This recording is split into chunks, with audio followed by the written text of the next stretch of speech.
All right, none of you are embarrassed about speaking publicly. Everybody wants their turn, so I'm going to give you an opportunity to help write the message this morning. Are you ready? You ready? At least to start. I'm going to let you take a part today in helping to get this thing started, okay?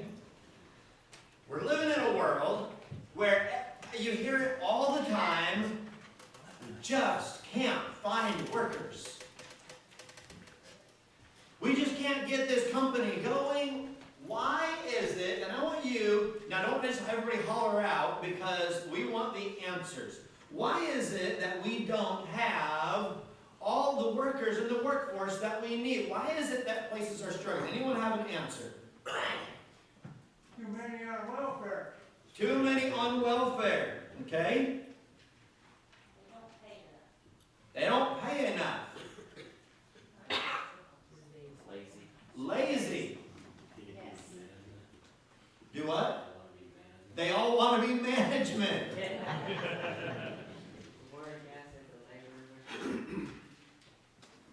The laborers are few. That is the truth. Anyone else? Anyone else? Feel free to weigh in. The truth is, those are all right. Every one of those was a reason. I was sitting outside of a restaurant. I was sitting outside of a grocery store, but in front of us was a restaurant. I had my children with me. We're going to go to the book of Numbers, by the way. I'll give you that. Numbers chapter 11. Numbers chapter 11. Yeah, we're going to use scripture today. Well, we're just going to have story time with Steve today. You know what? I'm not the president that does the campfire stories and just wonderful hometown stories. Everything needs to be related to the Word of God. But I was sitting outside of, I think it was Aldi's. My wife, if I remember correctly, went inside to get something, and I'm sitting out there with the children, and in front of us was a restaurant called Chipotle. Yeah. And everybody likes Chipotle, right? Yeah. Never been there. Never been there. So, how many of you would recommend that she go to Chipotle and enjoy it? Anybody? A lot of people like it, okay?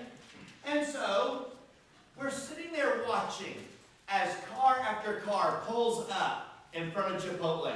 People get out and they go to the door and it's locked. They try the door. They go to the side, try the door.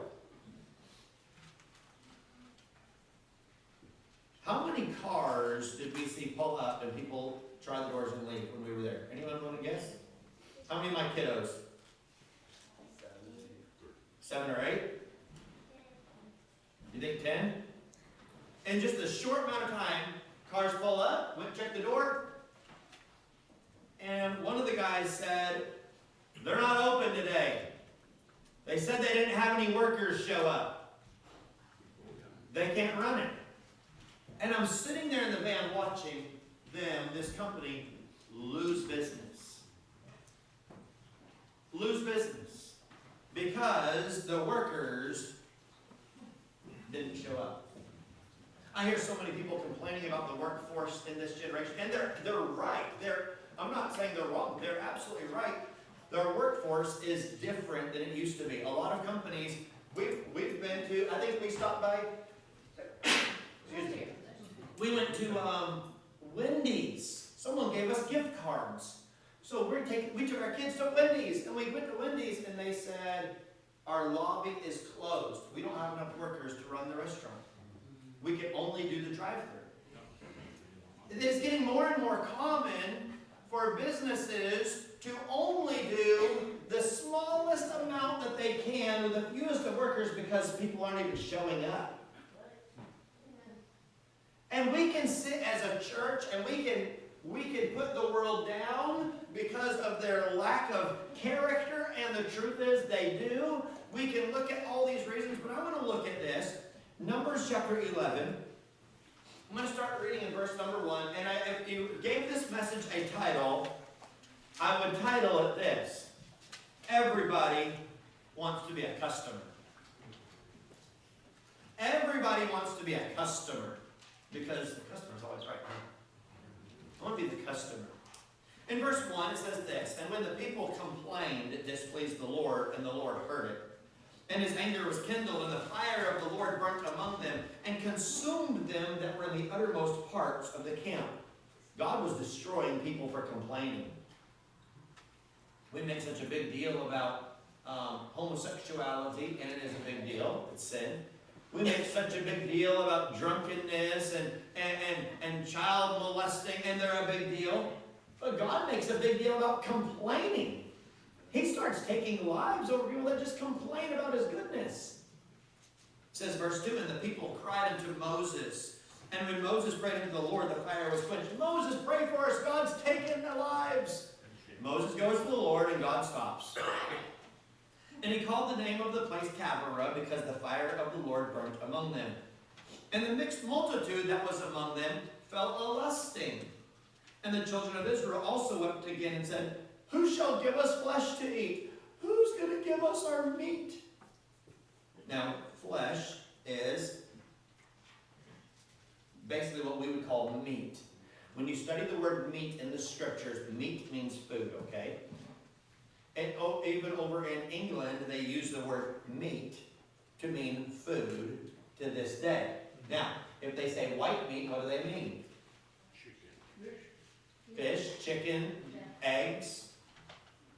If they say green meat, what do they mean? Vegetables. If they say flesh meat, what do they mean? Beef, things like that. So the word meat has always carried that connotation, and they still use it like that in England to this day. We just say meat means flesh. But the Bible, when it says flesh, it's literally referring to actual meat of animals. He says this, verse 5, "We remember the fish which we did eat in Egypt freely, the cucumbers and the melons and the leeks and the onions and the garlic. But now our soul is dried away, and there's nothing at all beside this manna before our eyes. And the manna was as coriander seed, and the color thereof is the color of bdellium. And the people went about and gathered it, and ground it in mills, or beat it in a mortar, and baked it in pans, and made cakes of it. And the taste of it was as the taste of fresh oil. And when the dew fell upon the camp in the night, the manna fell upon it. Then Moses heard the people weep throughout their families, every man in the door of his tent. And the anger of the Lord was kindled greatly. Moses also was displeased." I'm going to show you three different groups of people today. First, you have Moses. Moses leading the children of Israel. Moses is the one everyone's coming to. Moses, go to God for this. Moses, go to God for that. Moses is basically almost like running a restaurant, running a daycare, running a babysitter's club. Moses is running everything. He's the man that everyone goes to and says, "Moses, we need this. Go to God for this. Moses, go to..." And I could just imagine Moses wants to put a closed sign on his door one day and says, "Not enough workers." Everyone wants to be a customer. Everyone wants to be a customer. "Moses, get this for me. Moses." And they're always putting in their orders. We complain about society. I'm going to show you some verses today. Stay in Numbers chapter 11 for just a little bit longer. Jump down to verse 21. "And Moses said, The people among whom I am are 600,000 footmen. And thou hast said, I will give them flesh that they may eat a whole month. Shall the flocks and the herds be slain for them to suffice them? Or shall all the fish of the sea be gathered together for them to suffice them? And the Lord said unto Moses, Is the Lord's hand waxed short? Thou shalt see now whether my word shall come to pass unto thee or not. And Moses went out and told the people the words of the Lord, and gathered the 70 men of the elders of the people, and set them round about the tabernacle." Now he gathered 70 men because God told him to gather 70 men earlier in the chapter, okay? I didn't read all those verses. Verse 25, "And the Lord came down in a cloud, and spake unto him, and took of the Spirit," verse 25, "took of the Spirit that was upon him." God took of the Spirit of Moses, "and gave it unto the 70 elders, and it came to pass, that when the Spirit rested upon them, they prophesied, and did not cease." Now, I'm going to give you an understanding really quickly. It's rare, absolutely rare, that you'll ever find anything in the scriptures in a negative way at all toward Joshua. Okay? Joshua was a godly man. Yeah. What we're going to see here about Joshua in just a moment, I don't believe is actually a completely negative thing. Make sure you pay attention to the words used in the scriptures, because we're going to see something about Joshua that's not usually brought out. Okay? So these 17 men, God gives the spirit of Moses to them. These men start prophesying. It says this, they did not cease, verse 26, but there remained 2 of the men in the camp, 2 of the 70. The name of the one was Eldad, and the name of the other Medad. Sounds like a set of twins, possibly, I don't know. And the Spirit rested upon them, and they were of them that were written, but went not out unto the tabernacle, and they prophesied in the camp. And there ran a young man and told Moses and said, Eldad and Medad do prophesy in the camp. These guys are prophesying in the camp. Verse 28, and Joshua, the son of Nun, the servant of Moses, one of his young men, answered and said, my lord Moses forbid them. You don't usually find Joshua doing things like this. But Joshua comes out and says, Moses, he hears that these 2 guys are prophesying in the camp, and Joshua says, Moses, you got to stop those guys. You got to stop those guys. Listen carefully. I don't believe Joshua was, I compare Joshua in this instance to John. He doesn't have complete understanding of the situation, and where John's like, Lord, they're not with us. We got to do something about those guys. And I believe Joshua is the same way. We got to stop those guys. Well, Joshua knows that the children of Israel are under the direction of God. And when anyone tries to raise his head up to try to take responsibility from somebody else, God slays them. God takes lives. And God is the authority. And he knows that when God puts someone in position, it's not another man's right just to come take him out of position because he thinks he's smarter, more educated, wiser, has more money or wealth or whatever. He doesn't have a right to just usurp authority. If God puts someone in authority, they need to stay there. People need to honor that. And so Joshua knows that, and he's like, Moses, you got to stop those guys from prophesying. And I want you to look at what Moses says. Verse 29. And Moses said unto him, enviest thou for my sake? Are you envying for me? Are you looking out for me, Joshua? Now listen, I believe he understood Joshua's heart. Joshua, you're looking out for me. You don't want anybody to take my place. But Moses knows the scenario. He knows what's going on. He knows what God is doing in hearts. And Moses says, would God that all the Lord's people were prophets, and that the Lord would put his spirit on them. He said, would to God that none of these people would be the customer, and all of them be the servant.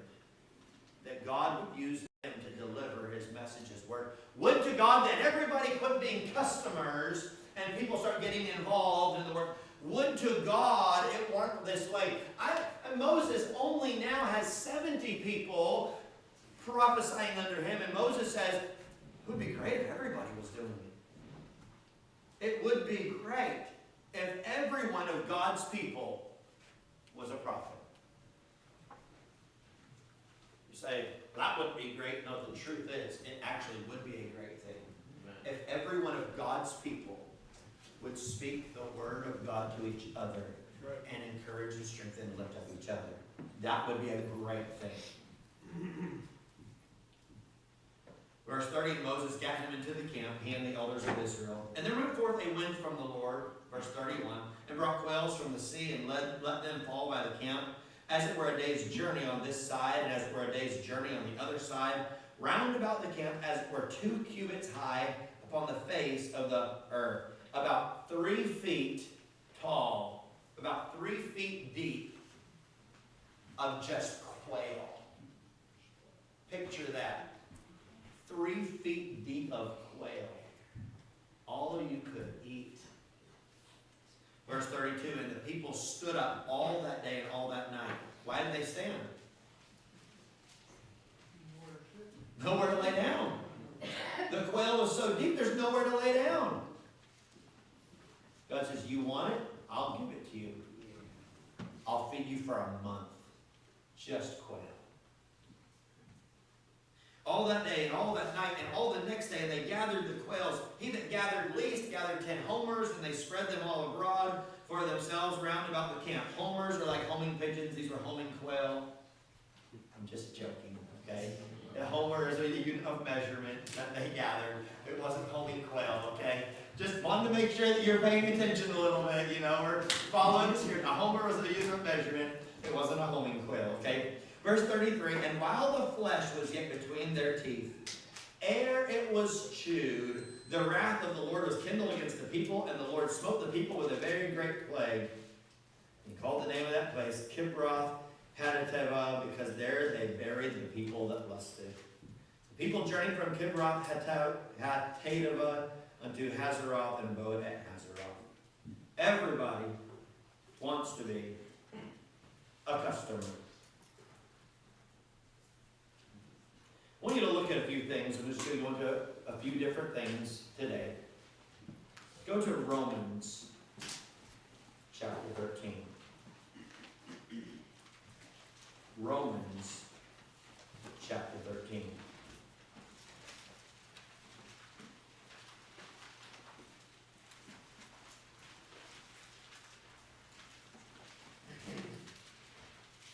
Now I'm going to say this. I don't always put disclaimers at the beginning of messages. I don't always do that. But I would say, for the most part, this is not a message trying to correct most of you. This is a message that I believe is scriptural and needful. Hopefully it's an encouragement to you, because you know, you've heard the phrase, hopefully I am what you would say, preaching to the choir today.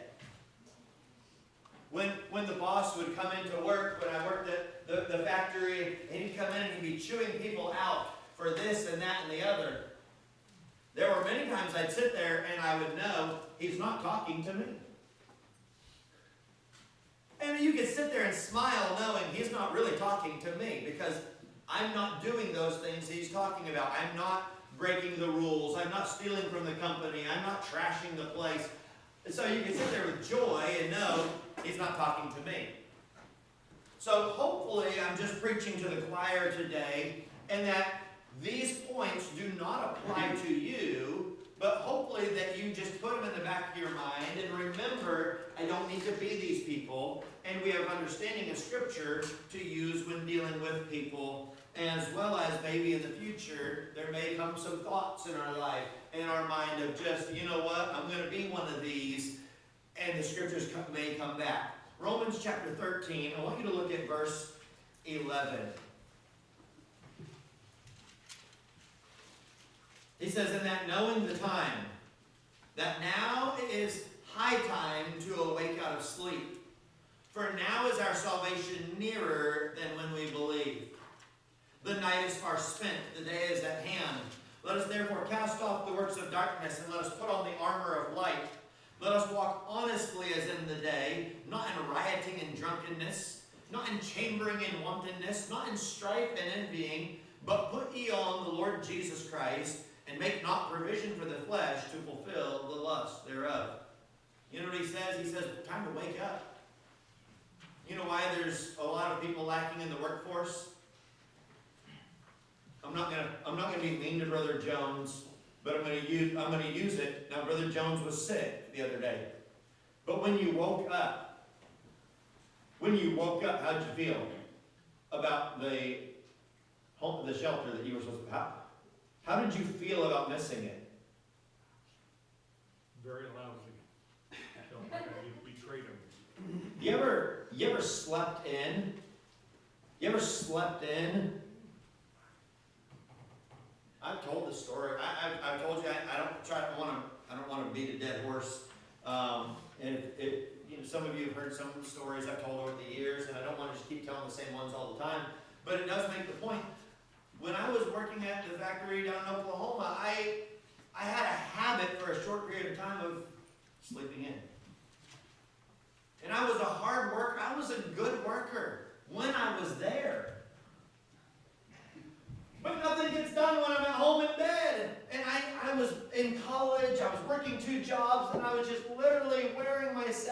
out to the point where I was falling asleep walking.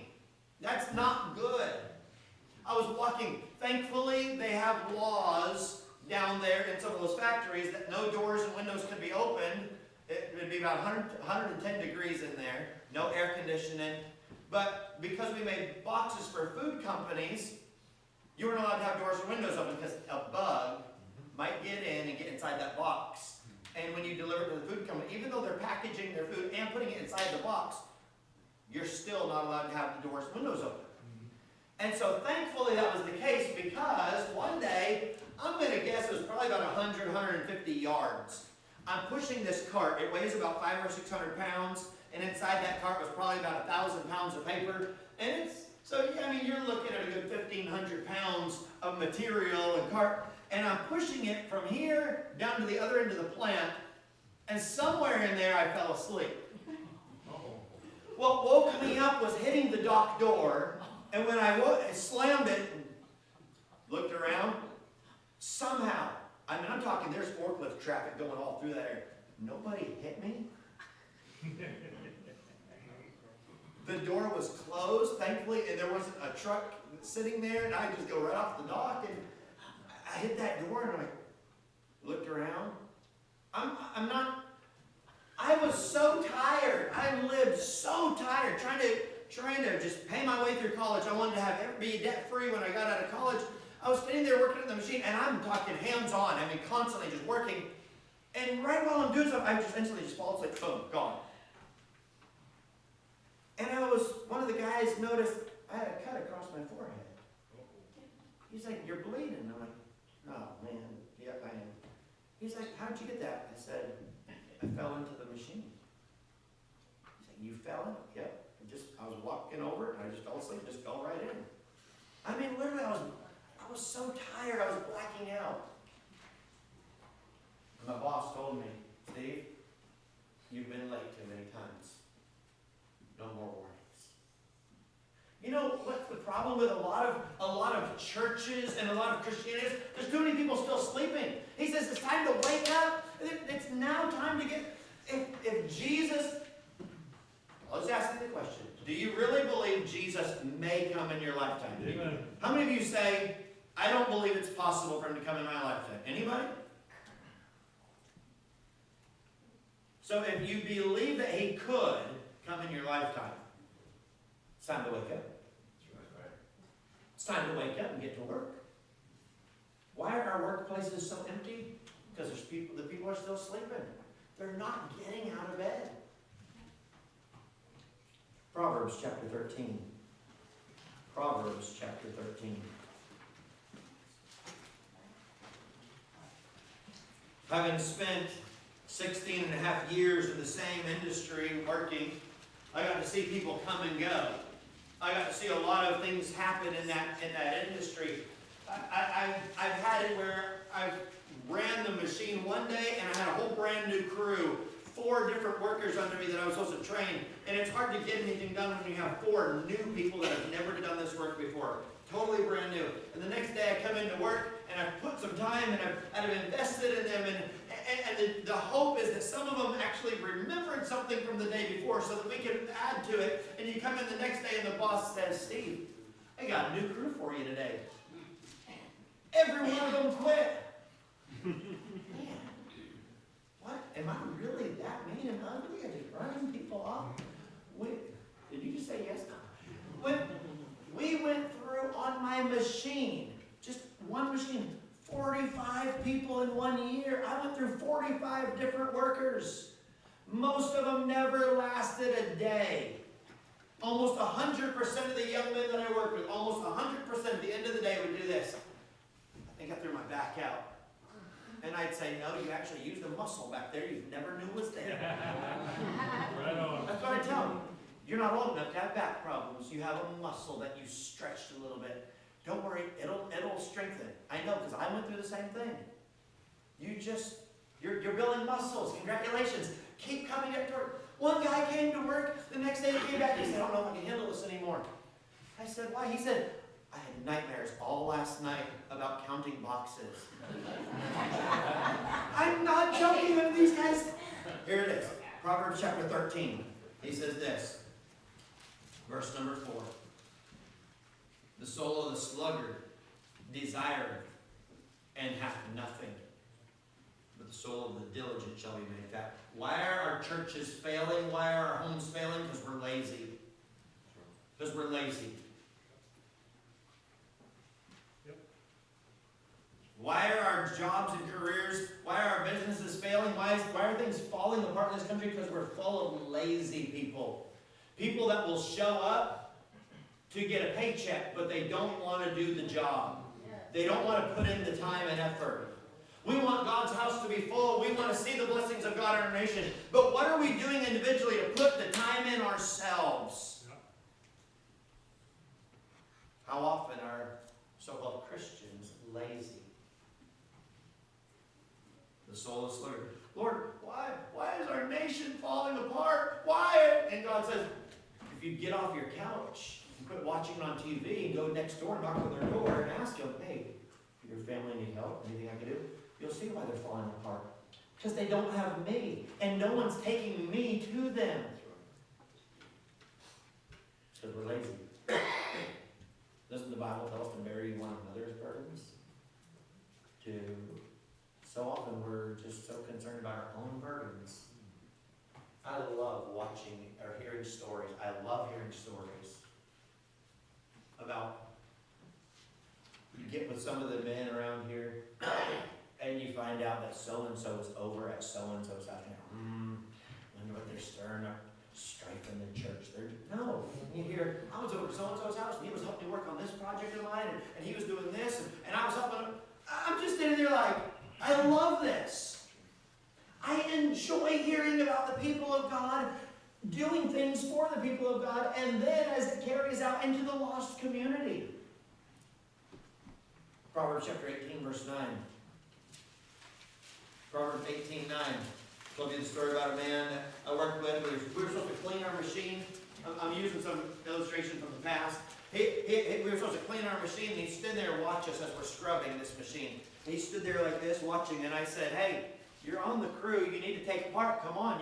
You're not getting paid to stand there. He said, I can't scrub on the machine today. I just had my manicure done yesterday. Wrong thing to say in front of me, okay? Asked him if he'd have his toenails done too and everything else. Because, I mean, you know, when you're going to get a manicure, you may as well get the pedicure with it. I mean, just go all out, buddy. What color are they? And anyway, Proverbs 18, verse number 9 says this. He also that is slothful in his work is brother to him that is a great waster. Is our country wasteful? Yes. Yes. Why is that? Because we're lazy. They go hand in hand. Laziness and wastefulness go hand in hand. They're brothers. They stick together. Listen, that's one of the reasons I asked when they meant pray for about the offering even, that they pray that God gives us wisdom in how to use it. Because we don't have the right.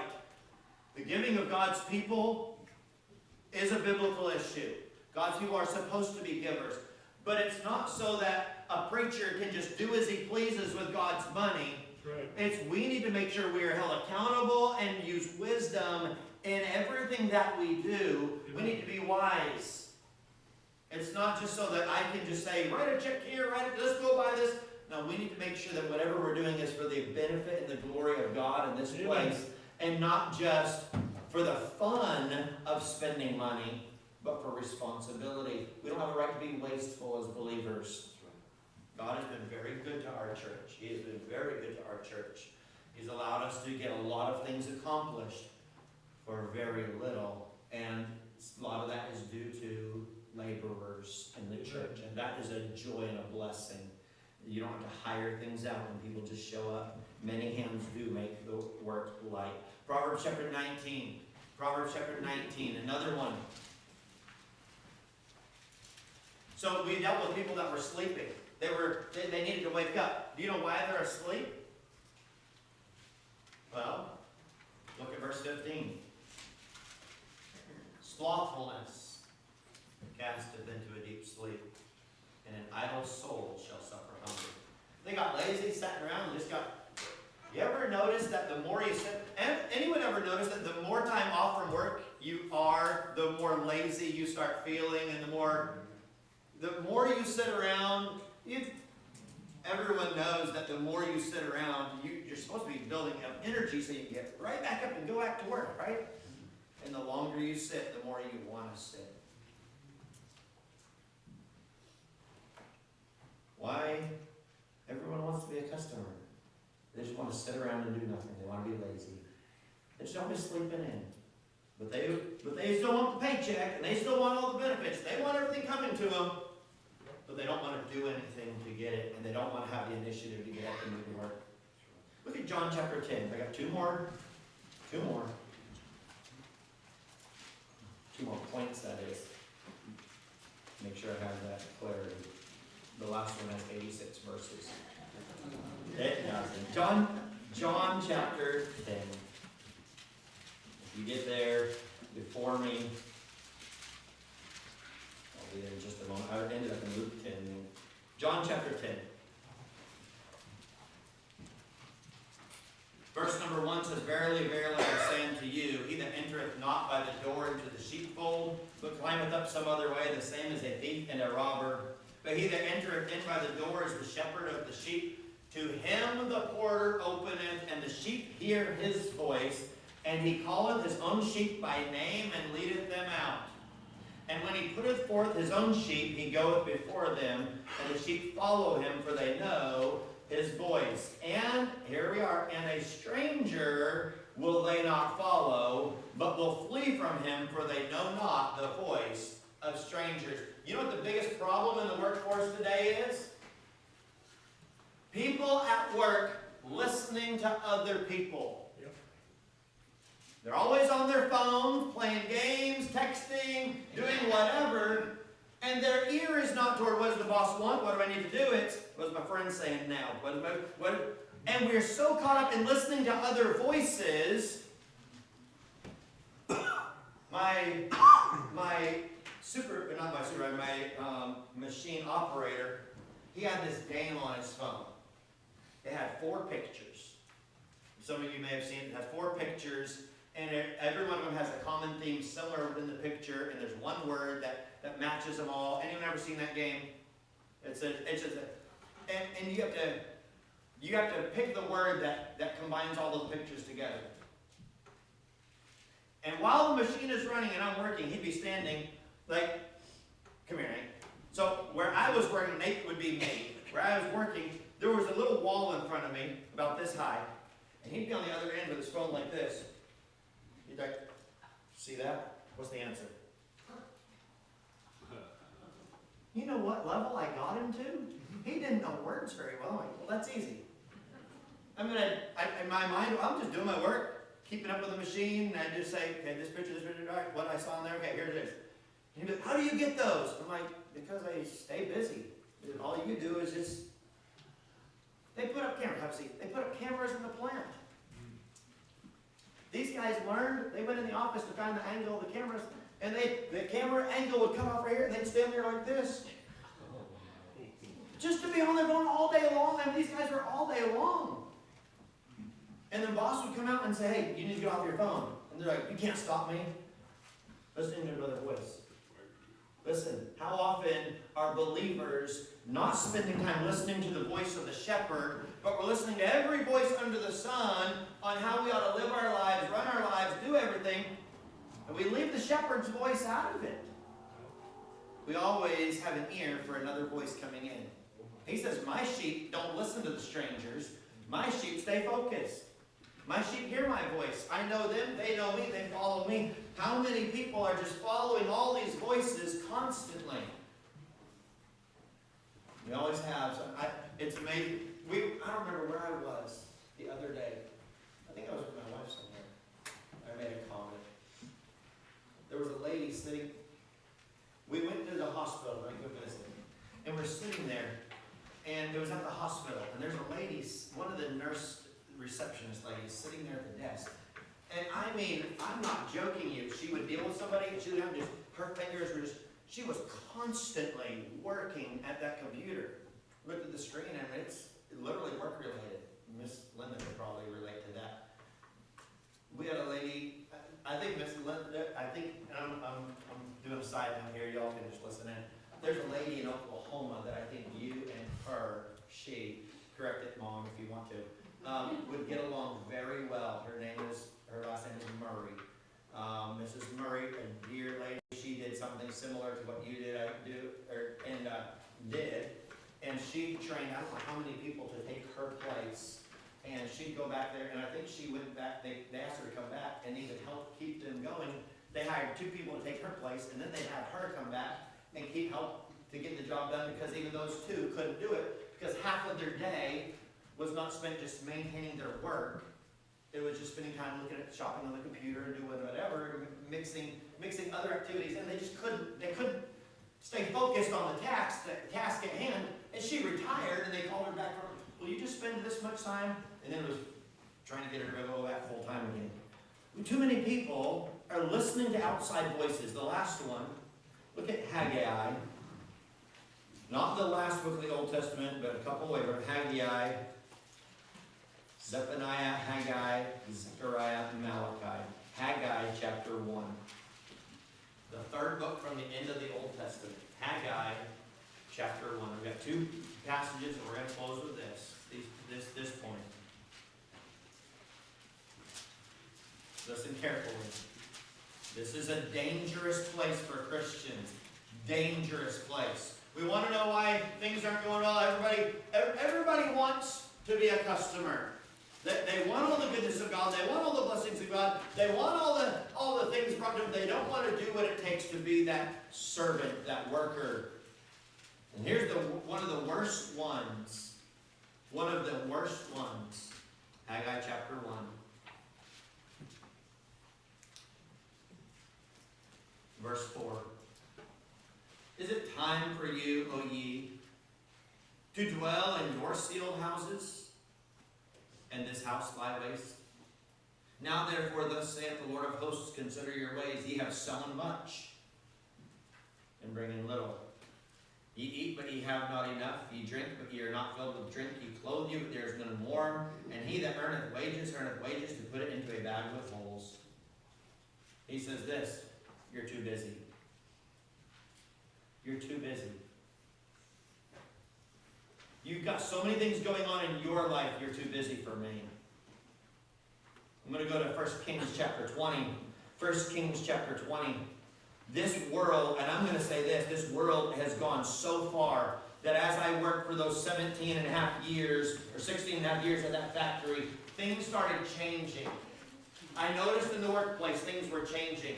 I don't believe I'm exaggerating to say that 75% of the people that came in as new employees, I don't think I'm exaggerating to say that 75% of the new employees that I worked with during those last few years had the same excuse. I got court. You got court? Yeah, I got court. So you're just here to get a job to pay your court fines, your criminal. Most of the employees that I worked with in the last few years at that factory missed at least 2 days within the first week. Most of them. They had too many things to do. My dad told me when I got my first official job, filling out all the paperwork, doing whatever, he told me this. He said, you show up, you ask for your interview, and you do this. He said, when they ask you, when can you start? You say, right now. Show up ready to work and be there. I showed up. Guy says, when could you start? I said, right now. And literally, I never filled out any other documents. We did that after work. He put me to work right then and there at the grocery store, running registers. Later on, I went and filled out all the paperwork. He got all my social security numbers and everything else and officially registered me. And I guess did back pay or whatever, because I paid for that day. But I mean, I didn't say, well, 3 weeks from now, I think I have an opening day. But I've got a lot to do. 1 Kings chapter 20. I want you to look. This prophet is dealing with a king of Israel. This prophet is going around saying, hey, he's trying to teach a lesson. He's saying, hit me, hit me. He's telling these other people, hit me. He wants himself to look injured so that when he deals with the king, he shows up with a legitimate injury so he can make his story true. And I don't recommend going around and I'm going to hit you, but this is what he did, okay? He did this to make a point. It says this, verse 37, then he found another man and said, smite me, I pray thee. And the man smote him, so that in smiting he wounded him. So the prophet departed. So this prophet now is injured and he's going to the king. He's trying to make a point to the king. So the prophet departed and waited for the king by the way, and disguised himself with ashes upon his face. And as the king passed by, he cried unto the king, and he said, thy servant went out into the midst of the battle. And behold, a man turned aside, and brought a man unto me, and said, keep this man. If by any means he be missing, then shall thy life be for his life, or else thou shalt pay a talent of silver. He said, this man brought me a prisoner of war and says, you are responsible for this man. If he gets away, it's your life or his, or a talent of silver. And look at what he says in the next verse. And as thy servant, he's referring to himself, and as thy servant was busy here and there, he was gone. You know, he gave me this prisoner to watch, but I had things to do. I was busy. And so the guy got away. King, just letting you know, I had things to do, and the guy got away. It says, and the king of Israel said unto him, so shall thy judgment be, thou thyself hast decided. You decided that you weren't fit for your responsibilities by being too busy here and there. Your judgment is coming. And then, verse 41, and he hasted, took the ashes away from his face, and the king of Israel discerned him that he was of the prophets, and he said unto him, the prophet says to the king, thus saith the Lord, because thou hast let go out of thy hand a man whom I appointed to utter destruction. Therefore thy life shall go for his life, and thy people for his people. And the king of Israel went to his house heavy and displeased, and came to Samaria. He says, king, you got so many things going on, you won't do what God wants. You're too busy for God. And God's going to hold you accountable. Well, Lord, you don't understand. You don't understand. I had this to do. I was busy. He says, for who? How many people are too busy to show up to work? Too busy. Listen, you can get too busy in the ministry. You can get too busy preaching that you don't even take time for God anymore, that God has left out. You can get too busy practicing specials for singing in church. You can get too busy even in the ministry for God himself. And he says, you're just doing it for yourself now? Just busy here and there? God says this, I wish you would just live for me and serve me. Because he says, I do give my people rest. I give mine sleep. I do. Everyone wants to be a customer. Listen, like I said, I hope I'm preaching to the choir, and I hope these will encourage you to not get so sleepy that you just don't show up for the things of God anymore. You know, I'm just too tired. I hope you just don't get lazy. You're like, you know what? I've been away from it for so long, I just don't see myself getting back to it. I hope and pray that you don't get to a point where you are listening to another's voice. You know what? I'm just chasing voices now. Having itching ears, just following these teachers, having itching ears, and you're not living for the Lord. Just whatever someone else can feed me spiritually, I'll just sit back and soak it all in. Or that the sad part would be that you do get so busy that you're just too busy to actually serve the Lord anymore. And though you may think you are, he says, Lord, have we not prophesied in thy name, and in thy name cast out devils, and in thy name done many wonderful works? He says, I never knew you. So busy, you never even took the time to get to know me. Now that's for a lost person, okay? That's a lost person, not a believer. But a believer, I believe, sometimes can get so busy, even in the ministry, serving the Lord, taking care records, cleaning the church bathrooms, going out, serving others, helping in the food pantry, and get so busy that you're not serving God himself anymore. You're just serving yourself. God says, you want to be a customer? You just want everything for yourself? Where's my honor? With heads bowed and eyes closed, I'm going to ask you this question. Are you just a customer? Are you just a customer? Or are you serving? Are you just a customer? Or are you serving? Are you living for the Lord? Are you serving the Lord? Is he really, honestly, I'm going to use the word,